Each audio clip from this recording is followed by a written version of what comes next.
Hej, jeg hedder Morten. Jeg læser bygningskonstruktør her på Erhvervsakademiet Lillebælt. Nu vil jeg give jer en mulighed for at tjene penge.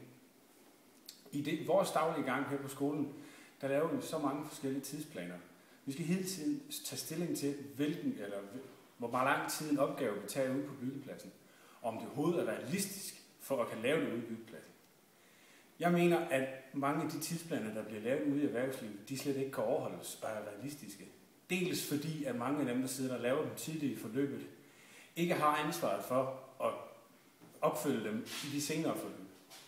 Jeg har set eksempler på, hvor tidsplaner har været så stramme, at det slet ikke var muligt at lave. Men alligevel så bød håndværkere og rådgivere på dem, fordi at hvis de sagde til bygherren, at der ikke var tid nok, så blev de bare sorteret fra.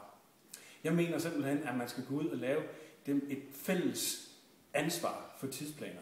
Det vil sige sig, at både bygherrer, rådgiver og entreprenørerne skal sætte sig ned og beslutte sig om, hvordan en tidsplan skal bygges op, hvad tider der skal sættes på, så man alle får sit besøg med, når man laver en tidsplan.